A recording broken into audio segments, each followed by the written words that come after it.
So it's been more than 4 months since Samsung flagship has come in the market.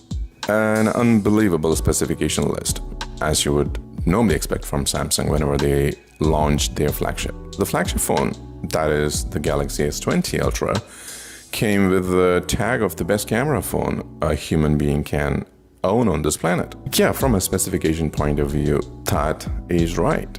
This phone has been my primary device for all these months, since the time I had this phone in my hand, sometime in March. I've been trying to use it in every which way I can.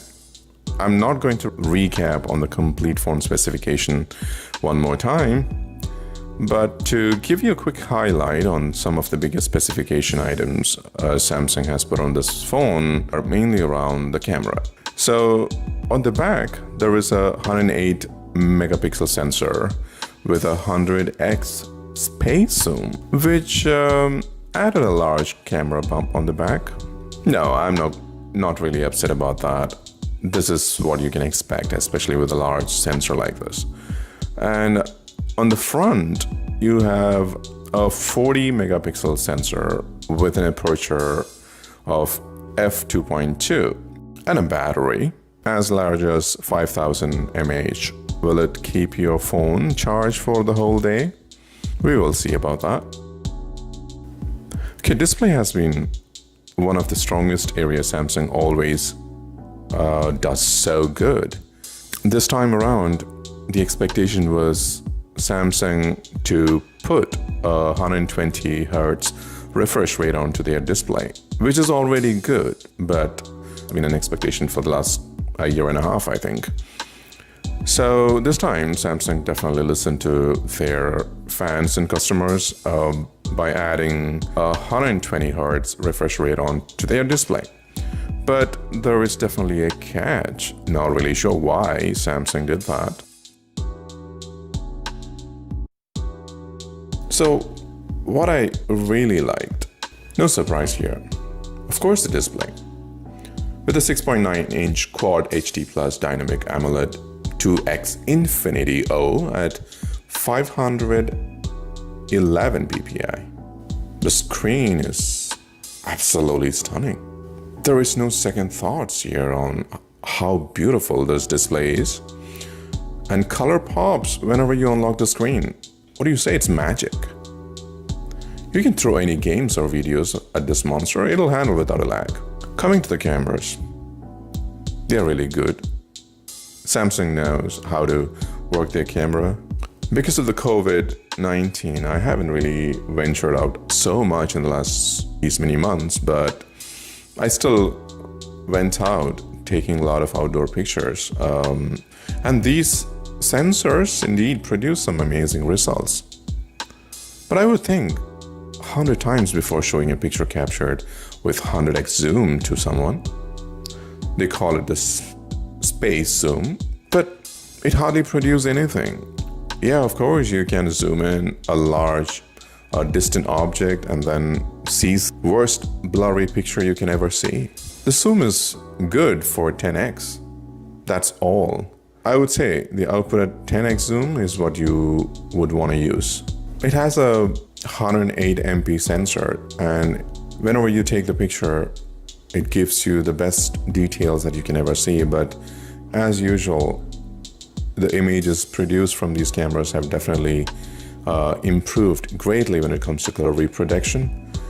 As usual, the color saturation stays true to the traditional Samsung way.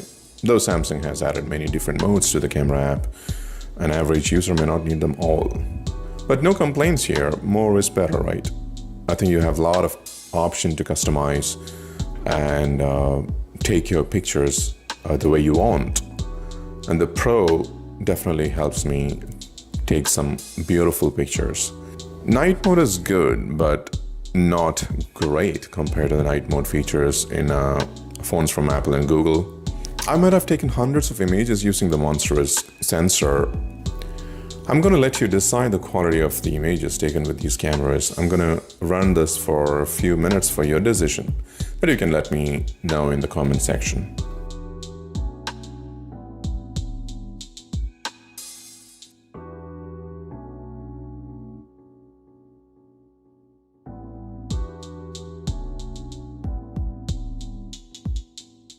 The video capability is great. Again, 8K video on the phone is ahead of its time, but Samsung always want to be the front runner with their new tech and innovation.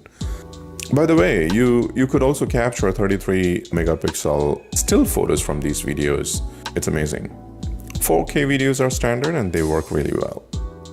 This is what I've been using, and it has kept me happy so far. Because the screen is almost baseless, your streaming experience is just extraordinary.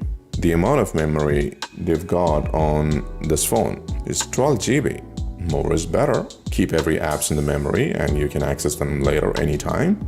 So you will never have to open them again. So over the course of last 4 months, when it comes to battery, it has never been an issue. Most of the time it lasted a complete day. When I say complete day, it means a complete work day. Maybe around 12 hours before I plug it in with very normal usage.